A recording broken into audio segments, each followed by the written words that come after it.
Good morning. Welcome, friends. Welcome, Patriots. It is Monday, October 24th, and I am Kyle Seraphin. I'm a former FBI special agent. I guess I've been indefinitely suspended, but since I have no expectation of the FBI bringing me back, I'm going to go ahead and go with that.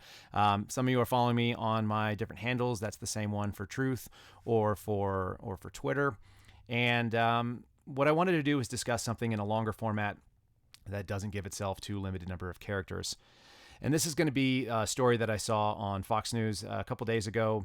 It's the story of Greg Hahn, H-A-H-N, I believe is his name, a gentleman in North Carolina. I've read that he was a Navy veteran, and I think that's probably part of why this went on. He was in a courtroom, and he was asked by a judge who was not wearing a mask to put on a mask. I guess it sounds like his situation was a little bit more contentious than that, but we'll go with the basic story. And his jury room was not completely empty when he went up there. But it sounds like he's the only one who chose not to comply with what I think is probably an illogical, even if it is a technically legal requirement that this judge was putting out. And for his troubles, he was sent to jail for the night in contempt of court, which I guess is the way things work when you decide to stand up. What I want to discuss is why that's related to a question that my friend, also former FBI special agent @PhilKennedy, posed and his answer as well. And I think they're all related to each other, so we're going to kind of unpack what that means. So what Phil said was, I keep reading, why aren't more FBI agents coming forward? Here's the sad truth. The left does a much better job of taking care of their own.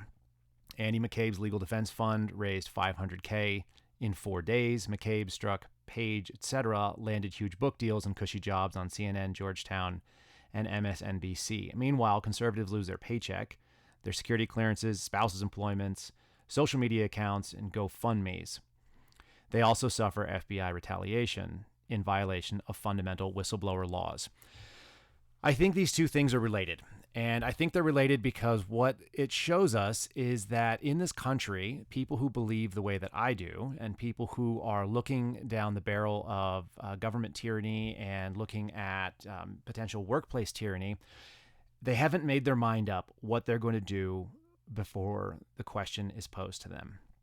And so I'm going to bring this to kind of a thing that many people probably who are following this or might be watching this can relate to. And that's going to be basic military training. If you haven't been through it, you've seen a video of what it looks like. There's people yelling at you. There's simulated weapons being fired. There's real weapons fired. There's throwing of explosives. There's troop movements. There's drill. There's a very ordered and rigid experience of life. And it doesn't matter whether you went through one of the real more aggressive, basic trainings in the Marine Corps or the Army, or if you went through something like I did in the Air Force, which I thought was very gentle. The goal is the same. And this is also the same thing for men and women who went through a law enforcement academy. Most of them are sort of paramilitary structured. So there's a lot of yelling. There's a lot of paying for your mistakes with some sort of physical training, things like that. And what is the purpose behind all of that? Why do people go through these trainings specifically to go into combat arms professions, into jobs where you may have to be engaged in violence? And we'll even add not just violence, but decisive action is probably the most important piece of it, because it actually does go further than just getting physical with somebody else. And the basic reason that was always explained to me is a thing called stress inoculation. And stress inoculation is used in many different theaters in our lives. It's a basic and fundamental tactic that can be used in mental health counseling. My wife is a certified counselor, and she has used this sort of thing in cognitive behavioral therapy. It's one of those types of tools that just never really loses its usefulness. And the reason why is you can do it not just with simulations, not just with the aggressive running and teamwork and physical training and so on that goes along with military and law enforcement, but you can also actually do it with mental exercises where you prepare yourself for potential scenarios where you are going to engage in a high stress environment. So that's everything from someone who is trying to kill you on a battlefield, some sort of an enemy, to a criminal subject who is resisting arrest. It could also be a normal experience that you have with your spouse or significant other where you fail to normally respond because you're emotionally triggered by their reaction and then things go sideways. So you can pre-plan and mentally prepare for certain situations and you'll find that your outcomes are significantly closer to what you would hope they would be because you've thought about them before. But they have to be pretty specific, and you have to really engage in, envisioning where you're going to go, what's going to happen next, and what your actions are. And I think a failure to do that on a lot of different workplace conflicts that we are going to engage in, whether it be about COVID-19 vaccines or testing, whether it be about someone trying to enforce an illogical mask mandate, whether or not they have the authority to do so, whether or not it's right, the things that are going to happen when someone tries to put something down on your kids, whatever that may be, they're asking you to do. This mental preparation is critical. And I'm going to kind of tease a little bit about how I do that, because I do it a lot. And part of it came from being an agent on surveillance a lot. So there's really two different types of FBI agents on surveillance in my experience. There are the kind that sit and watch Netflix or read a book, and I think they open themselves up to a lot of dangerous situations by doing that. That's the minority, so just for your awareness. And then the other kind is constantly engaged in the mental battle of what happens next and what will I do if it does. I've been in the car by myself in the dark where someone tried to open the door handle at 3 a.m. while we were off away from a target. And if you don't have a pre-planned response to that, your response is going to be the same as everybody else's, which is panic. But if you do know what you're going to do, then you engage in that protocol. And so that may be, any number of responses, from unholstering a weapon to making a quick radio call to make people aware of your situation, to shining a flashlight at them from inside, et cetera, and, or, roll the window down and have that conversation, whatever it may be. But if you're not prepared for that, then you're going to be stuck with flat-footed inaction. And I think the reason why so many people are not coming forward is twofold. Number one, they haven't mentally prepared for what's coming for them. That's part of it. And the other is that we as a nation have not prepared to receive those people. And that's going to kind of mirror what my friend Phil said. So, kind of a mental exercise for you. Many of you probably carry a weapon, a concealed weapon with a permit, or as constitutional carry if that's allowed in your state. And the purpose of that weapon is to defend yourself and others in a lawful way. This is going to go whether you're a law enforcement officer, whether you're a concealed carry, whether you have a shotgun by your back door. It doesn't really matter to me. But the question is how many of you have gone through the mental exercise of what happens and when that trigger point is that you may have to use that weapon? And I think that's where the failure happens for a lot of people. You'll see people draw a weapon and they're not prepared to use it. And in contrast, when we see people who are prepared to use a weapon because it's necessary to save or preserve life, it's very impressive. I mean, it sets the standard for what we expect of ourselves. But how did they get there? They went through a lot of training, they went through a lot of preparation, and they went through that mental trigger points that was going to move them to that next step. I'm reminded of an officer-involved shooting video I saw very recently where this guy pulls up. He's a part of the containment perimeter. He's not directly nearby the subject. There's been a bunch of different videos reacting to it, so I won't belabor it too much, but he puts his coffee cup down. He goes through the actions that he has in his mental checklist. He opens up the rear. He pulls out his weapon. He chambers around.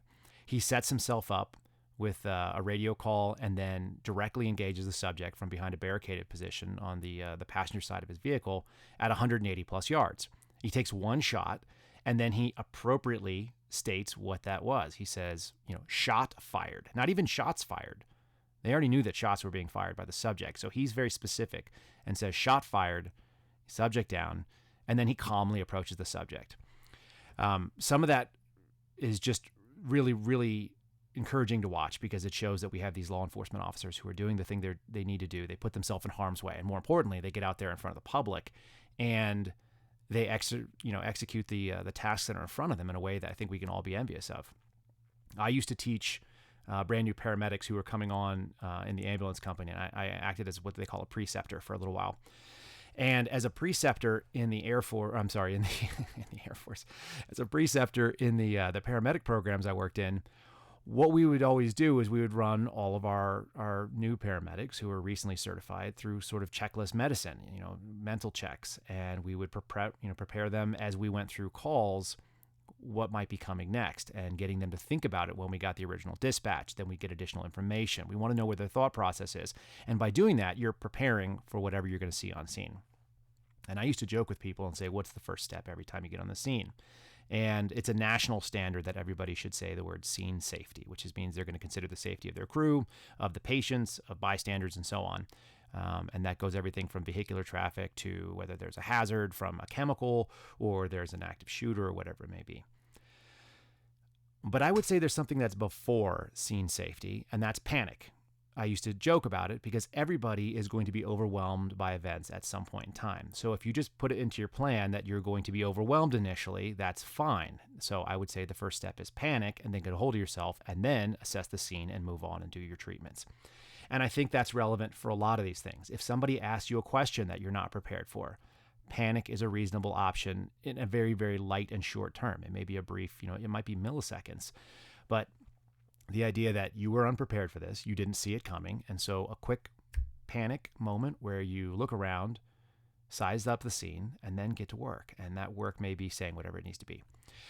So I think it's really important that we talk about mentally preparing for all of these situations. And so when we look at the scenario that Greg Hahn was in North Carolina, how many other people in that jury room agreed with what he was saying and didn't want to wear a mask either, and didn't believe that there was any value in wearing a mask? I think at this point, many of us have realized that it's pretty performative, and it's not a public safety move, not in any meaningful way. It may have some nominal value to you, but I think as a human being and a citizen of this country, we should all have to be able to accept our own degree of risk. So we look at this Greg Hahn scenario. He walks in, he says, no. Where were the 8 people behind him, and it may have been more, who also thought that wearing a mask was an absurdity, particularly if the judge thought it was not necessary for his own safety? Well, who is he to say that another free citizen should be putting on something that's essentially a costume? If he had told you that you had to wear some sort of a religious garb, you wouldn't wear it necessarily. I mean, if they told you all had to put on a Star of David, or you all had to put on a hijab or something else that was outwardly representative of a belief structure, I think many people would resist that in a different way. So why was this mask any different? And I think it's because people had not prepared to co-sign on what one brave person decided to do. And more often than not, we are not called upon to be the original actor. We may not be the one who has to step up first and say the thing that has to be said, but we better be prepared to back that person up. Anyone who's gone through any kind of military or even healthcare training about what a mask does and what it doesn't do should be very well aware that the size of a viral particle is far too small for a paper mask to do anything about, and droplets all become smaller and smaller as they're breathed upon, and then you're going to be moving viral particles around. There's no studies that I've seen that said that masks were particularly effective. So we're in this sort of dangerous zone where we're doing performative theatrical art that we may not agree with. And when the right person stands up and says, listen, I don't agree with this, I am not going to do this thing, nobody backed him up, and he went to jail by himself. I think the judge would have had a much more difficult time sending 8 or 10 people to jail for the same thing if 10% of your jury pool is sent out that way. That's a much more complicated decision. And for all we know, based on the fact that the judge wasn't wearing a mask, he didn't have a ton of faith in it either. Why he was choosing to make people do it is beyond me, but it doesn't really make a difference in this case. So I think that's really important. And that's going to lead into something I want to talk about probably tomorrow. I'm going to be sharing a lot more data about my situation because people have been asking, and I think that I'd rather expose it to the court of public opinion and let people make their own decisions about what I did and why I did it. My suspension was related to a very similar type of scenario, and that was when I engaged with a law enforcement officer, a local law enforcement officer in New Mexico, who I have no problem with personally. I don't think he did anything wrong, and I don't think he thought I did anything wrong. But it resulted in my suspension from the FBI, which I think was under false pretenses. But I'm going to let everyone else make their decision on that. You can watch it. You can see what I think and why. But what I did do is I made a decision before he came up to talk to me exactly what I was going to accept from him. And what I was doing was shooting in the desert in a place where I was legally allowed to shoot and in a way that was safe and lawful. And he asked me to stop. And I knew he might do that. And so my mental preparation before he walked up to me was that under no circumstances was I going to give up that ground And it wasn't because it's really important that I continued shooting on that particular day. The reason was because it's really important that Americans have their civil liberties not infringed upon by law enforcement representing authorities that they don't have. And if an FBI agent with a gun and a badge and a lot of professional equipment, I mean, I was out there with thousands of dollars worth of training equipment, whether it be my steel targets and my stands or, my truck, which is actually set up just specifically for range day. And, I probably had over $1,000 worth of gear on my belt and so on. All those things tell you that when you look at me, I'm not a threat to a law enforcement officer. I've got a badge sitting on the belt at the time. And, he knew exactly who he was walking up to. He wasn't threatened or concerned. But he still asked me to leave and do something different, politely. If I can't say no as an FBI agent, as a federal agent who knows what the authorities are and knows what the law is, then how easy will it be for anyone else to do so? And so I'm going to share that interaction so you guys can do that. But I want you to mentally prep for what are the situations that you might see in your day that will allow you to be mentally prepared to respond the way that you would hope you would. And you don't do the thing that I find that my wife always comes and tells me, I wish I would have responded differently. If I could have, I would have done this. It's very classic, kind of teenage theory where it's like, I would have done this and I would have done that. Well, you didn't. So why didn't you take those changes, take that moment, get corrected? And I think we all can do better at it. But that's the reason why we're not seeing FBI whistleblowers come forward. Their fear is that they're not going to be supported in the same way. And I'm very thankful for everybody that's been following me, all the well wishes. I've gotten many, the prayers that have come in, and the participation in the Give, Send, Go that we have. That's also really, really humbling. I know that Steve Friend has felt the same way, and I've got several friends who are not yet named, but they have been experiencing your support through your support of me and through Steve. So that's not to say that people are not supportive, but it is to say that that's got to be part of the calculus that people are seeing. And the first person through the door is always the most likely to get hit. So maybe the first and the second. So when that's the kind of case that we're dealing with, I think a lot of people have, rightly so, have a lot of fear about what would happen next and what will they do and what sort of environment will they be walking into? How will they be received? And hopefully, over the next few months, we see that environment show itself to be more permissive and accepting, and we give folks an opportunity to stand forward and say these things. A lot of them don't want to lose the FBI career. For me, that was a hill that was worth dying on, but that's not necessarily the case for everybody, especially if they're in the middle of doing some investigation that's very important, both to them personally, but to what they believe is going to be really effective of helping their community. I had a conversation literally last night about it. And the statement is that this may, disrupt a lot of cartel activity in the area I'm in. There's a RICO statute case, and those are pretty complex, and they take a long time to build. When that's happening, that's a hard thing to give up too, because they're looking at what's the greater good. So that's why some of them have chosen to, maybe disclose things to Congress, and you're not hearing them. So I do want you to be aware that there probably will be more people coming forward, but they have to do it on a timeline that makes sense and doesn't necessarily disrupt the other goods that they're doing.